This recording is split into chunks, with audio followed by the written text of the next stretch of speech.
my feel-good breakfast show. Welcome back, you beautiful souls. Thank you so much for joining us. We are going to get serious for a second now because we have been presented with an entire month to get serious about mental health. Anxiety, more than just a feeling of being worried or stressed. Anxiety is when these feelings don't go away and can happen without any particular cause or reason. They're not just simply situational. Anxiety disorders are serious conditions that make it hard to cope with daily life. Many of us can relate to this. The month of July, obviously focusing on mental health awareness, gives us an opportunity to focus on our mental health and be proactive, and the importance, I think, all year round of putting emphasis on these issues. But this month, obviously, a great opportunity to come together to show our support, solidarity and efforts for those who suffer from mental disorders. And here to show his solidarity and give us his unbelievably insightful take on anxiety disorders, please welcome our trusted medical advisor, Dr. Darren Green. Good morning. Don't look so nervous, man. Don't look so nervous. That was quite an intro. I did pump you up quite a bit there, man. But that's what it's about. But no, we love being able to talk about this because it does affect so many people.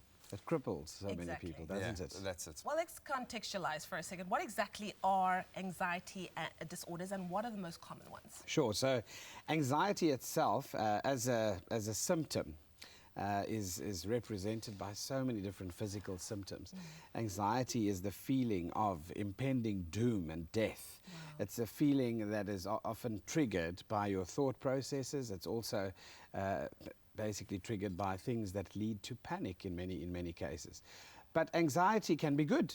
Like stress can be good in dosages that are tolerable and that are appropriate for the situation. Yeah. Where the disorders come into play is where the thought processes of impending doom, things that threaten your survival, put you on alert so much so that you actually can't function in your day-to-day activities.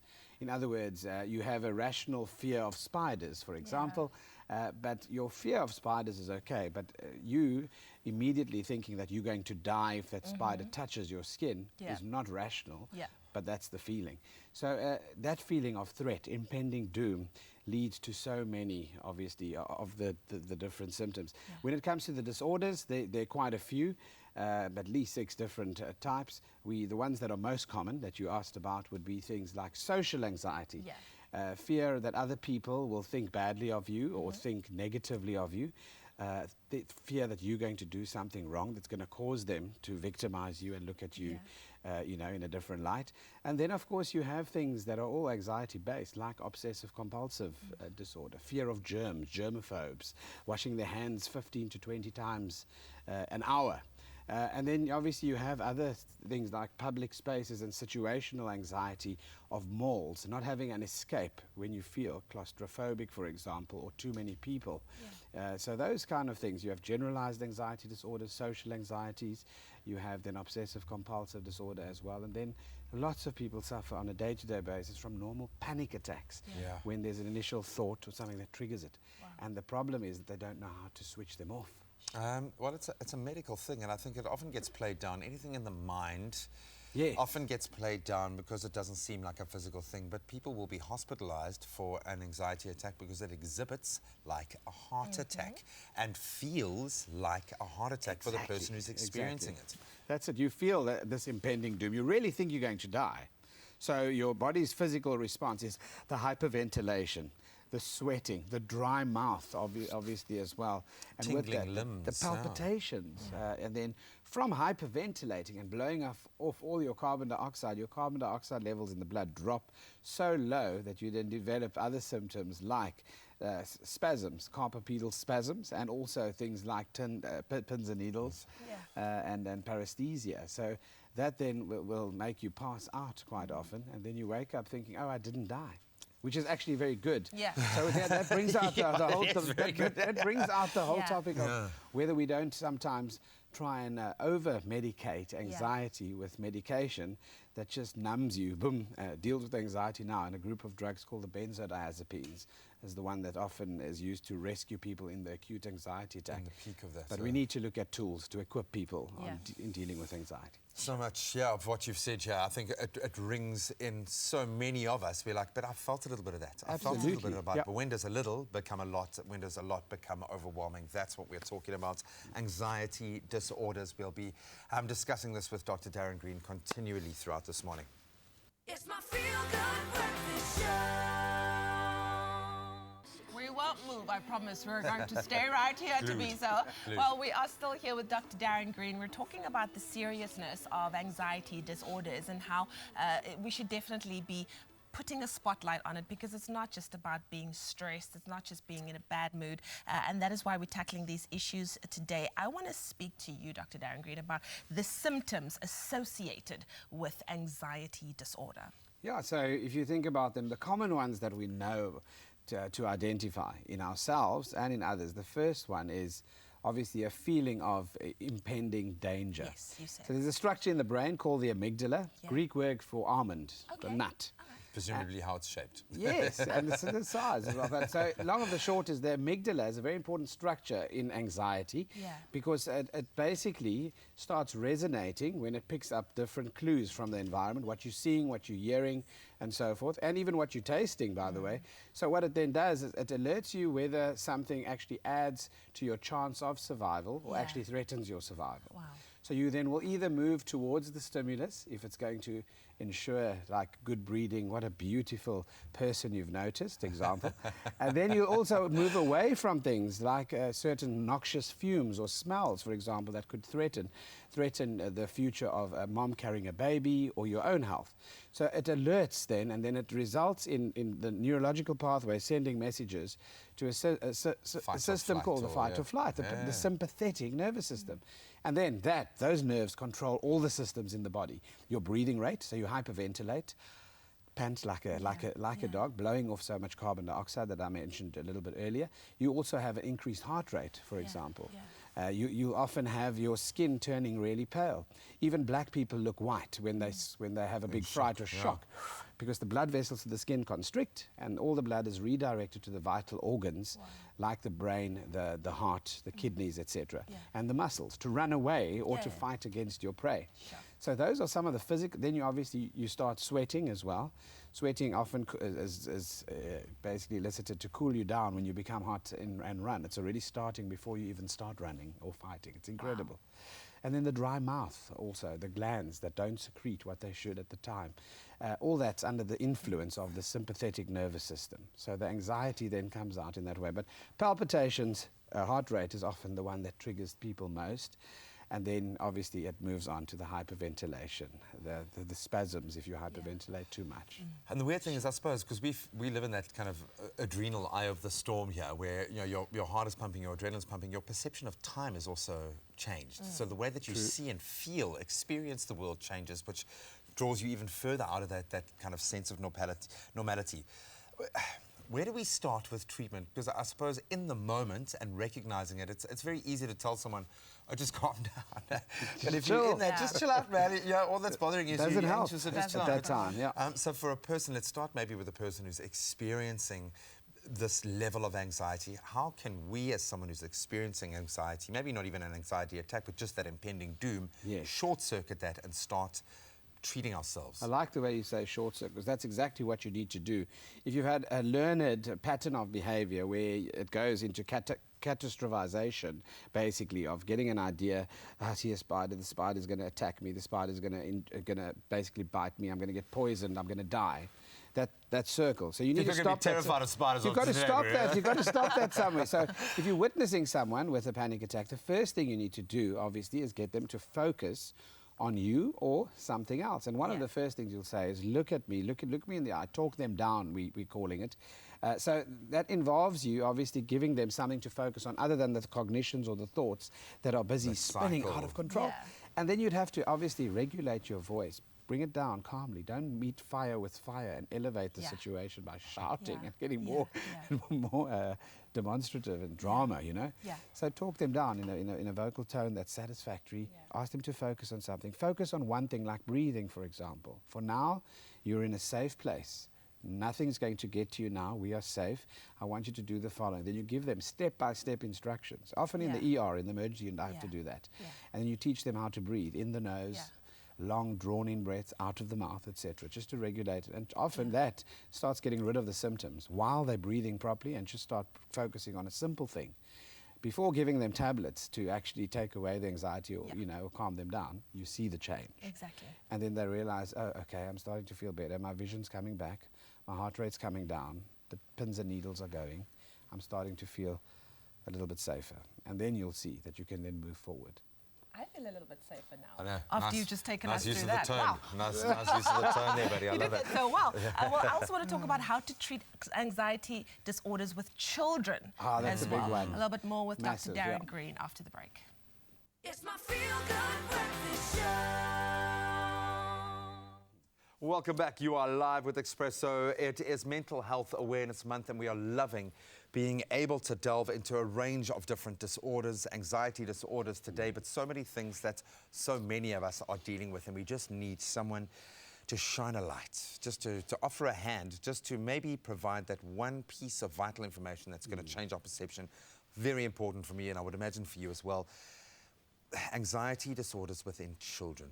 We feel like we should be able to protect our children, we should be able to help them through anything, but an anxiety disorder is such a complex issue to face. How do you approach, how do first of all anxiety disorders exhibit in children? Is it different to adults? So very, very real problem for many parents. And to understand the normal development stages in children when it comes to learning new skills, so the social overwhelming issues of a 3, 4, 5-year-old even making new friends, learning to share their toys, share their space, meeting new children. For some kids, already from that age, you can see that it's a major stressor in terms of just meeting other kids and the social anxieties around it.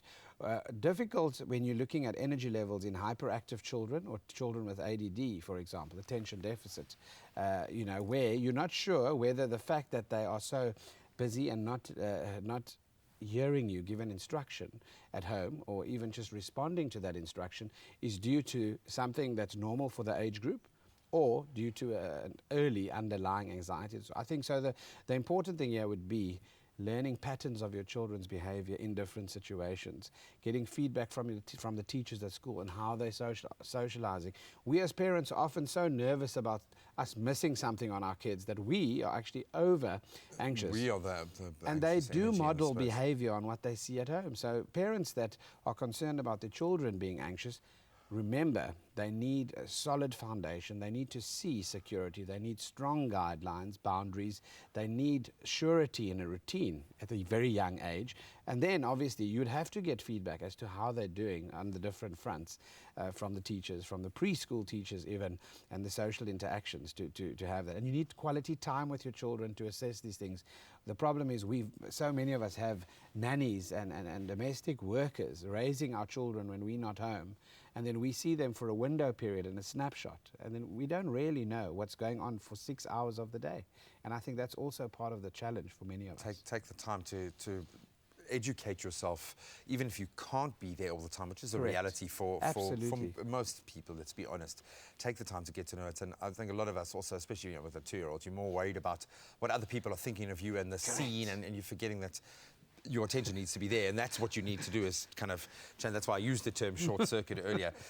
Something that's really interesting to me, and I think probably a bit of a grey area for a lot of us that aren't educated, is when does an anxiety attack begin and end? When does a disorder begin and end? Where does a phobia begin and end? Because we need to label these things to be able to understand them. Maybe for people who are caught in the throes of something, how do these differ? Yeah, so phobias are quite interesting. Whether you have a fear of driving in traffic or a fear of speaking in front of people, a phobia is a fear and a feeling of anxiety that is disproportionate to the actual trigger or event. Is that genetic or is it learned? Yeah, Is so it situational? it's often mimicked in mirror neurons. Fear of heights often runs in families. Fear of cockroaches runs in families. Wow. So there's so many of those because the child will see his parents from a very young age fearing certain Jumping on a chair. things with a small little insect.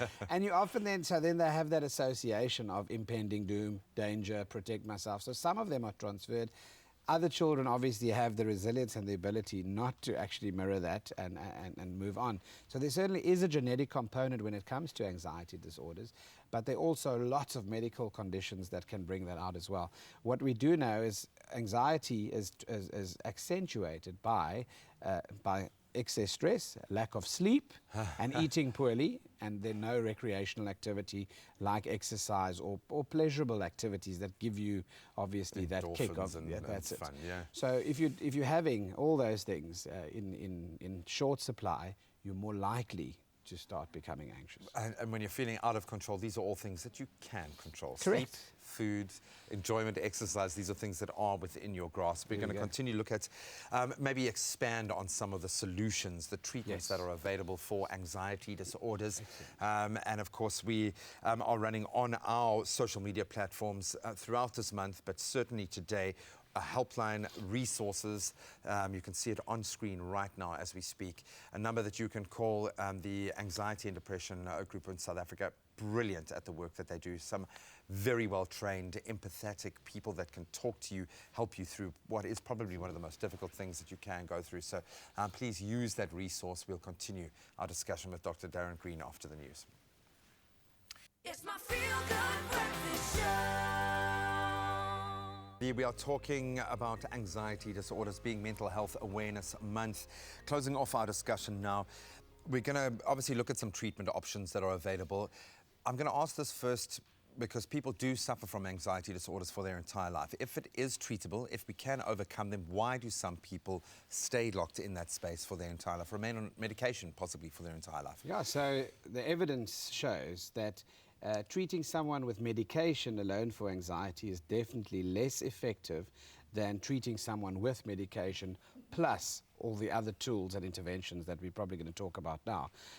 Things like, for example, the lifestyle modifications, equipping people with skills for stress coping mechanisms, mindfulness, for example. I mean, the recent studies have shown 15 minutes, if you can work towards 15 minutes twice a day, Graham, it would make an incredible difference. Shout it at me, dude. 15 minutes.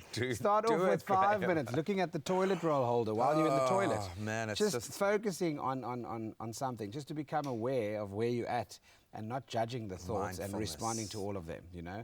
Mindfulness, selective, focused attention twice a day for 15 minutes is a good place to start. Then, obviously, your sleeping habits, your exercise habits, your eating habits. I haven't got to medication yet. There are groups of drugs that are used, long-term solutions, certain groups of drugs that are antidepressants, for example. That needs to be matched and chosen and discussed with you for your profile, because there's side effects to taking medication long term. And then the immediate drugs, a group of drugs called the benzodiazepines, that help people calm down in an acute panic attack. The problem with that group of drugs is it's highly addictive. It makes you drowsy, so you can't operate machinery. Over everything. Right, it numbs you completely. So that's not a long-term solution. But more than that is a wonderful technique called CBT, cognitive behavioral therapy, where that's actually addressing your cognitions, your thoughts around the things that drive your anxiety and your response to different triggers in the environment, how we modify your response to those specific issues by your thought processes with short-term plans on how to intervene. Where do people get that? So how do people start very that process? few psychologists are actually specialized to actually train in therapy with CBT. So you would start by looking at your area, Googling, for example, cognitive behavioral therapy, qualified CBT centers in South Africa, and start looking. It's a technique that's been around for quite a while. Psychiatrists and psychologists both can be trained up to actually use that technique in equipping you with tools on how to control the thought process around anxiety. And research also shows that it increases, for example, the serotonin levels. They took a group of patients that had antidepressants, and they took a group of patients that had CBT only, and obviously they measure the responses in terms of serotonin levels, which is one of the obviously mood regulating neurotransmitters. And they actually found an increase in the neurotransmitter levels even in the group without medication. So that's quite important. So we want a perfect storm of all of these things, which is easier said than done when you're caught in the grips of an anxiety disorder. So what do you recommend as the first place to start? What are some of those lifestyle changes, maybe that first step towards a different life, a different future I for think yourself? just deciding that you want to change what the current situation is. So knowing that your irritability, you're not liking the way that you have a short, snappy fuse to your wife, to your children, to anybody else out there, that's not me. So there's something happening in me that I need to change, because that doesn't define who I am. I'm more than this. And then obviously then introducing an intervention at a time, and not trying to turn over a new forest in one day. So decide, I'm going to go for a walk today first. For a half an hour, I'm going to start by going for a walk for a half an hour in the afternoon.